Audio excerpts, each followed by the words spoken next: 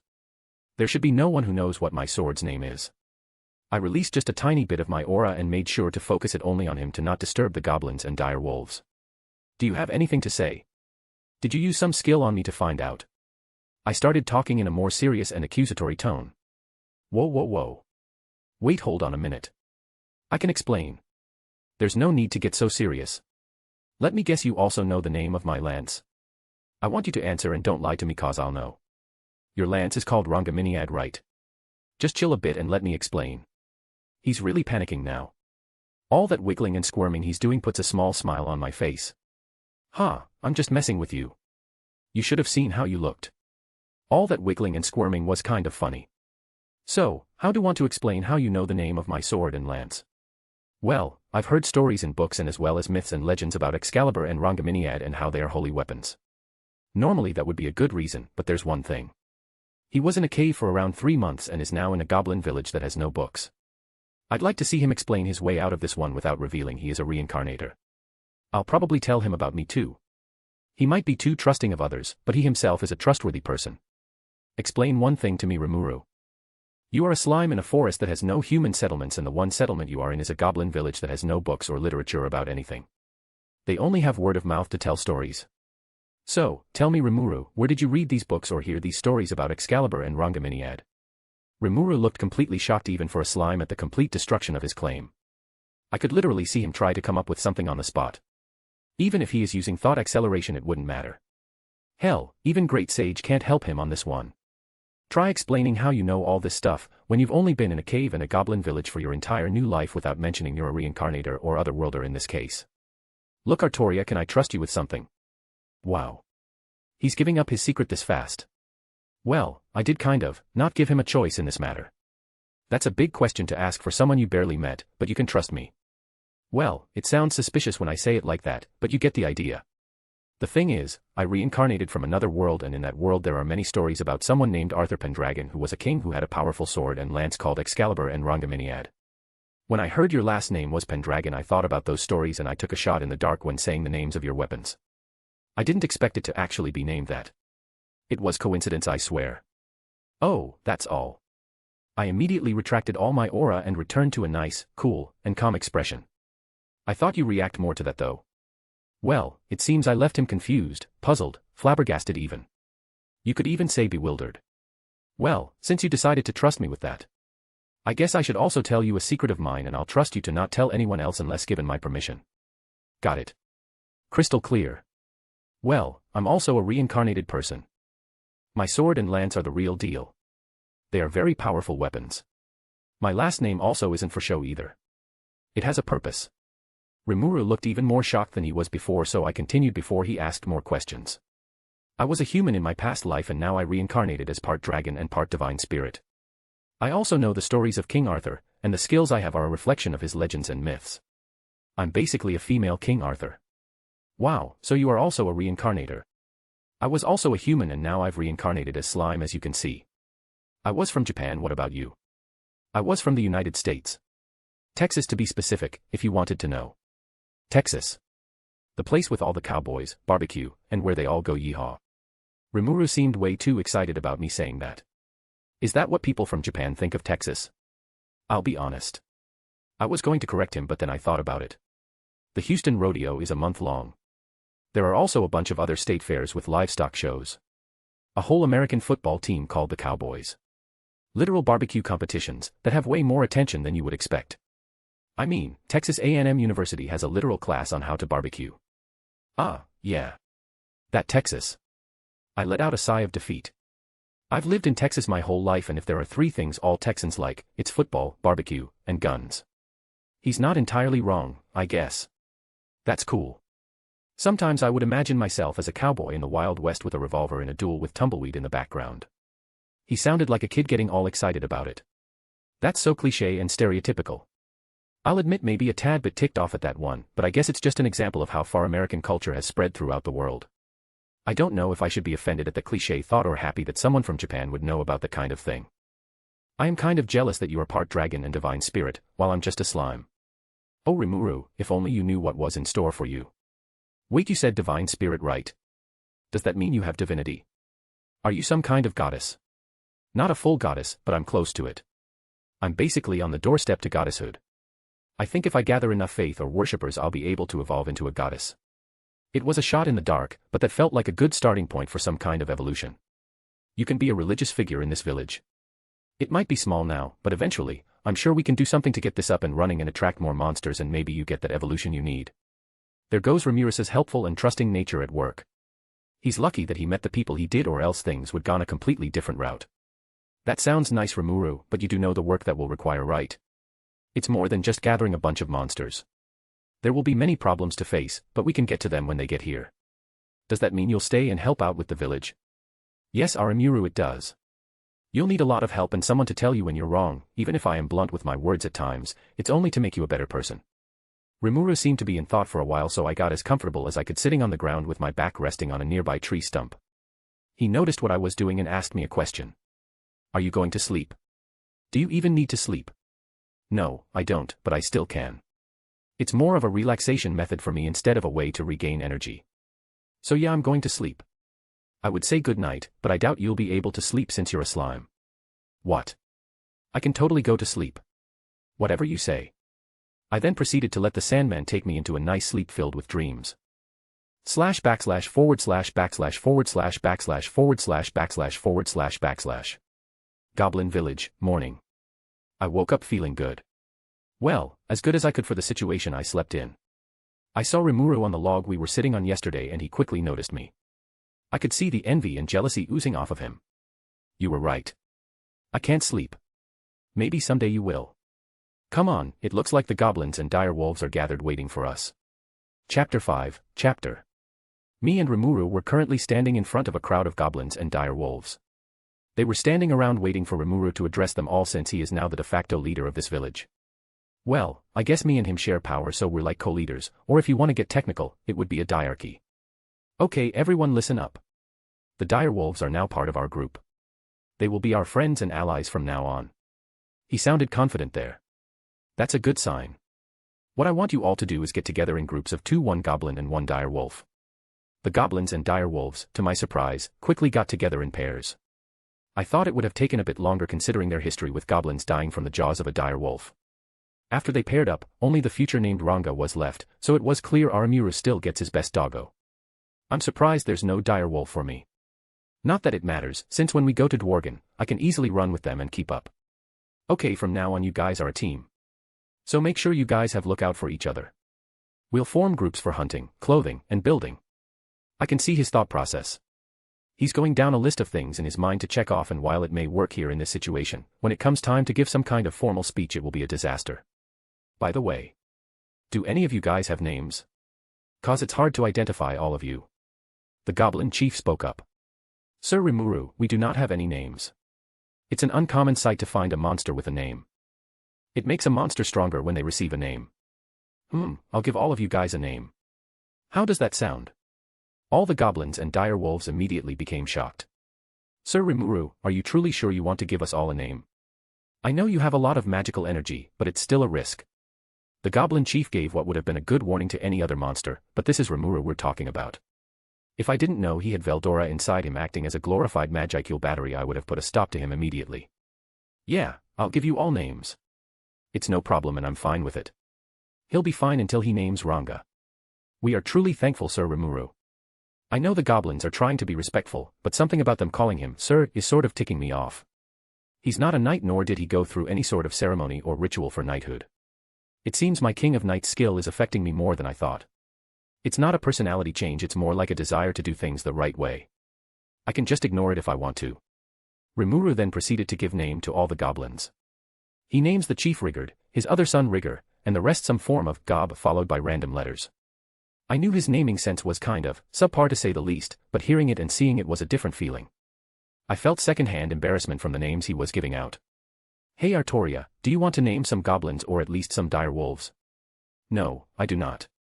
I'm not against naming, but I'm more selective with the monsters I name, even if I haven't named any monsters so far. Oh okay, I'll get to naming the dire wolves then. He turned to the pack leader's son and after thinking for a few seconds he named him. Your name will be Ranga. Rimuru immediately started freaking out. He became more gooey and he was losing his shape. It's like he was melting and becoming a puddle of water. The goblins and dire wolves were getting all worried and freaking out. They were crying out about his health and whatnot, so I stepped in to calm the entire situation. Everyone calm down. He's not in any danger. He just exhausted his Magicule capacity. He'll be good as new in about 3 days. We just need to make sure nothing from the outside affects him and he'll be fine. My explanation worked well in calming them down, no doubt due to me being powerful and also cause I healed some of the ones who were named, so they have some baseline of trust. I picked up Rimuru and placed him inside the chief's building. Normally I would wrap someone up and try to keep them warm, but he's a slime. His passive resistance will keep him in good shape. I came out of the building and saw that all of the goblins and dire wolves were gathered in front of me. I know you all are worried, but there's really nothing to worry about. If it makes any of you feel better, feel free to watch over him until he wakes up. It's only 3 days. It will pass by faster the less you worry about it. Ranga immediately sat down in front of the hut, before just deciding to lay down.